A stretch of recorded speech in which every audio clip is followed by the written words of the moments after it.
हाय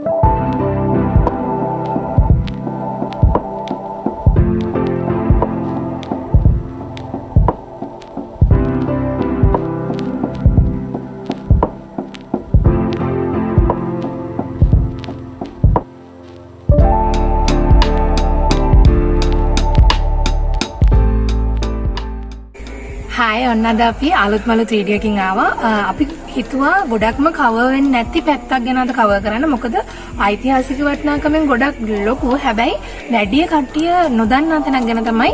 නොදන්නා තැනක් ගැන විතරක් නෙමෙයි. අපි මෙතන ප්ලේසස් 3ක් ගැනම ඔයගොල්ලන්ට මේ වීඩියෝ එකෙන් කවර් කරනවා. ඉතින් මුලින්ම අපි ආවා මුල්ගිරිකල විහාරයට.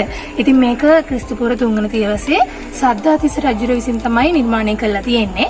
මුහුදු මට්ටමේ ඉඳන් අඩි 672ක් උසින් තමයි මේ විහාරය පිහිටලා තියෙන්නේ. අපි අතුරට ගිහින් බලමු කොහොමද මේ විහාරයේ අංග පිහිටලා තියෙන්නේ කියලා.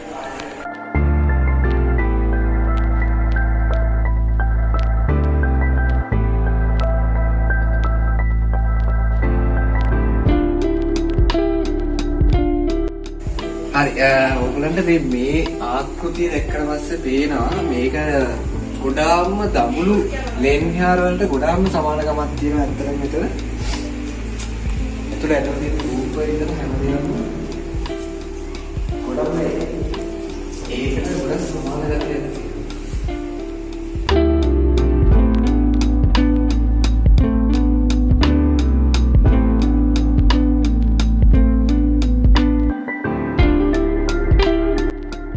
ඔගලන්ට මෙතනදි බලාගන්න පුළුවන් මෙතන කලින් භාවිතා කරපු පඩිපෙළ. ඉතින් මේ පඩිපෙළ හරිම තියෙන බෑවුමක් තියෙනවා. ඒ වගේම මෙන්න මේ වගේ තමයි එහා පැත්තට මාරු වෙන්න තියෙන. ඉතින් හරි ත්‍රාසජනක අත්දැකීමක්.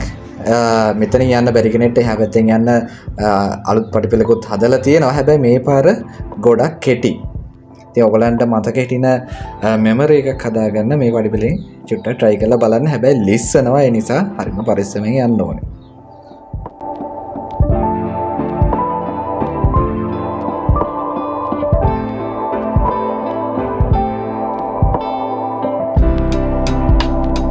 හරි අපි දැන් මුල්ගිරිකල විහාරයට ගියාට පස්සේ දැන් ඇවිල්ලා තියෙනවා නයිගල විහාරයට. නයිගල විහාරය කියන්නේ ඓතිහාසික වැදගත්කමකින් යුක්ත ඉතා පෞරාණික විහාරයක්. ඉතින් අපි බලමු කොහොමද මේ දේවල් පිටලා තියෙන්නේ කියලා.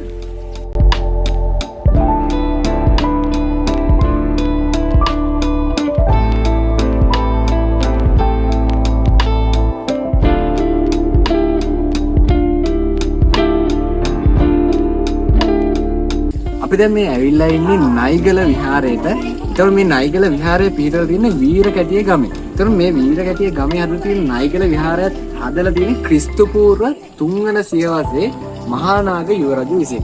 ඉතින් ඒ කාලේ ඔහු අනුරාධපුරයේ ඉඳලා මේ රුකුන් රටට ආවට පස්සේ ලොකු නියඟයක් තිබිලා තියෙනවා. ඉතින් මේ නියඟය ගැන හිතට ඉන්නකොට එක දවසක් ඇවිල්ලා තියෙන සුදු නාගයෙක් මේ කියන විහාරයට. ඒ සුදු නාගයා ආවට පස්සේ සුදු නාගයේ පස්සෙන් යුවරජ් සහ පිරිස ගියාම මෙන්න මේ වගේ ගල්තලාවකට තමයි ඒගොල්ලෝ ඇවිල්ලා තියෙන්නේ. ඒතකොට මේ ගල්තලාවේදී එකපාරට ඒ නාගයා අතුරුදහන් වෙලා තියෙනවා. හැබැයි මෙතනට ආවට පස්සේ යුවරජ් දැකලා තියෙනවා මෙතන දිය පිරිච්ච පොකුණක් තිබිලා. ඉතින් ඒක දැකීමත් එක්ක යුවරජුට හිතිලා තියෙනවා මෙතන මහා පුණ්‍ය භූමියක්. ඒක නිසා මෙතන විහාරයක් ඉදි කරන්න ඕනේ කියලා. ඉතින් ඒ ආපු සිතවිල්ලත් එක්කම මහා වර්ෂය දැල්ලා නියඟේ දුර වෙලා තියෙනවා. ඉතින් ඒකත් එක්ක ඉදි කරපු විහාරය තමයි මේ තියෙන්නේ නයිගල විහාරය.